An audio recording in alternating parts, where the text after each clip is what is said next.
Hey everybody, welcome back to my channel and for another round of C.Dat.Guy review movies. My name's Christian and today we'll be reviewing It Chapter 2. 2019 has been a pretty decent year for horror movies, whether it's Us or Midsummer or Scary Stories.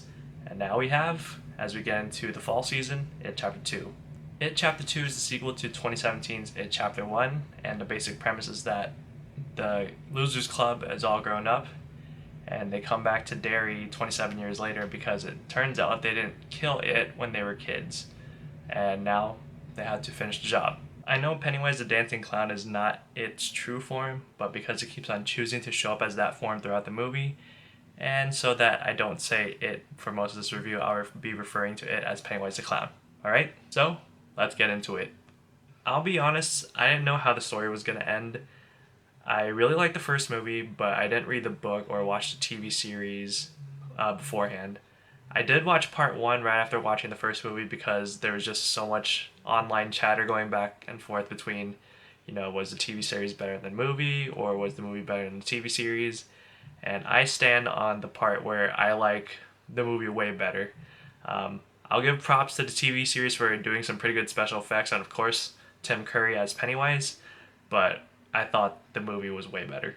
I will watch part two of the TV series at some point, but what I remember that I really didn't like about part one was that, well, something happens at the end of that, and it happens at the beginning of this movie, so that was a spoiler for me. I had that spoiled, so it wasn't a surprise, and my brother actually pointed out in the trailer. So don't look at the trailer if you don't want to get spoiled. For me, this movie was both interesting and crazy. The monster effects were great. The flashback sequences were amazing, but also bizarre. But the story was oddly compelling. I really liked the people that they casted for the Older Losers Club because, I don't know, I thought it was just spot on. We have James McAvoy as Bill, Jessica Chastain as Beverly, Jay Ryan as Ben, Andy Bean as Stanley, and Isaiah Mustafa as Mike. They casted these people and they really captured the essence of the kids as adults. And of course, I'm a huge fan of James McAvoy because of the X-Men movies, and I don't think I've really heard his American accent, so I'm really not used to that. So I was surprised and he pulled it off well. But of course, the standouts were Bill Hader as Richie and James Ransone as Eddie. I've heard a lot of praises for Bill Hader in a lot of early reviews, and yes, he is funny, he's great, but to me, it's really him and Eddie. They have this awesome dynamic throughout the movie. They had me laughing with their lines, their back and forths, and some really heartfelt friendship moments. So, to me, you couldn't have one without the other. And you know what?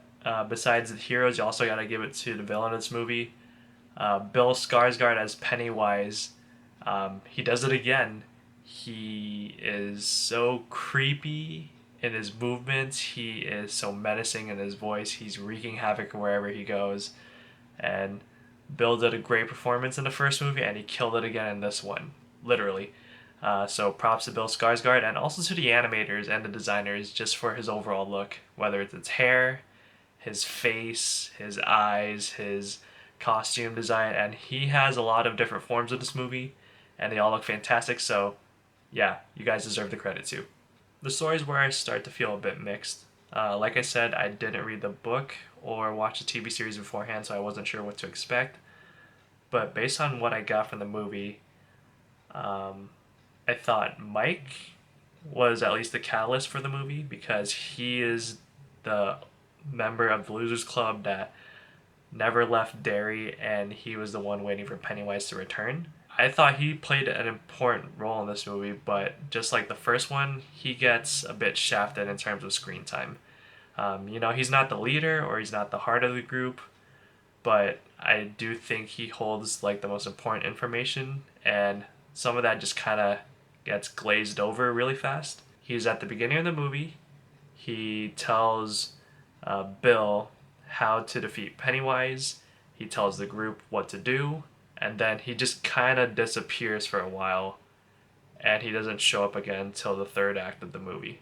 Though he does get a flashback It's not as extensive as everyone else's. It just kind of shows what we kind of know from the first movie. But I think showing the movie from his perspective a little more would have helped the overall story, just because I thought his findings were important, and I'm not sure if the general audience was going to be like, okay, so this is how you defeat Pennywise, and then, okay, everyone just believes that.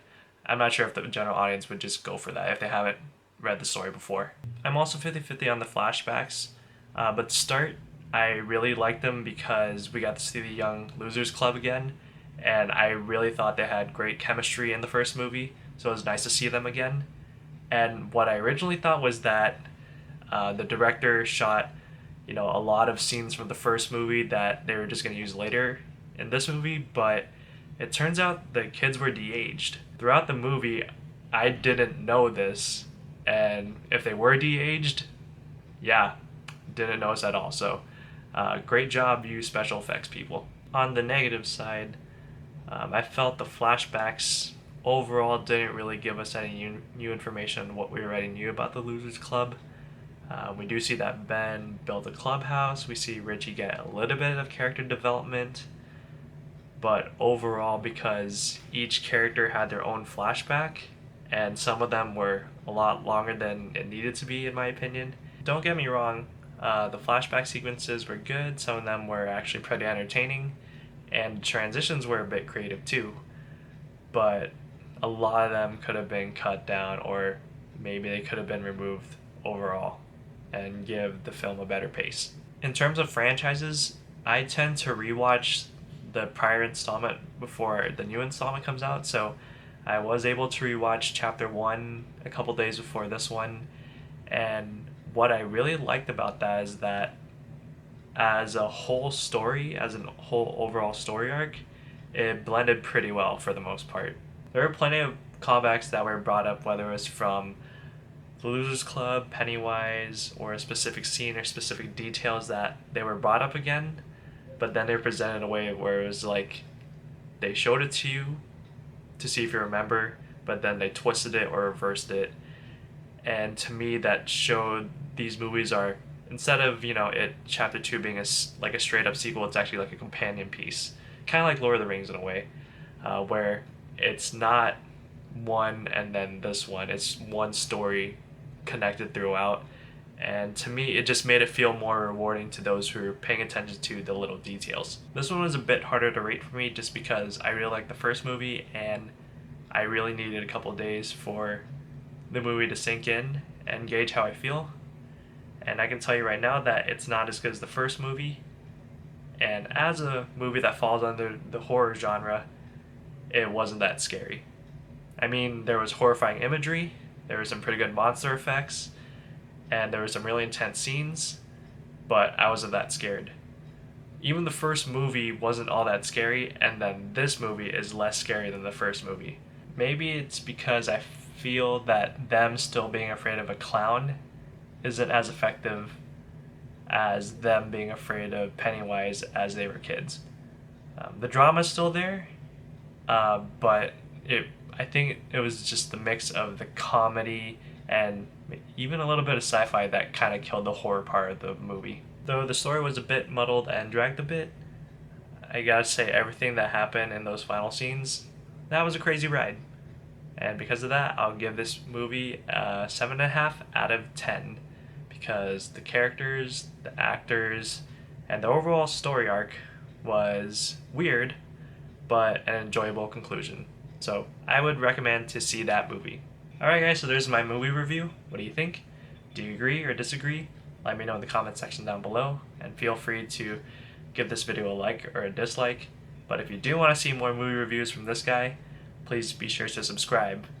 And other than that, I'll see you in the next one. Bye!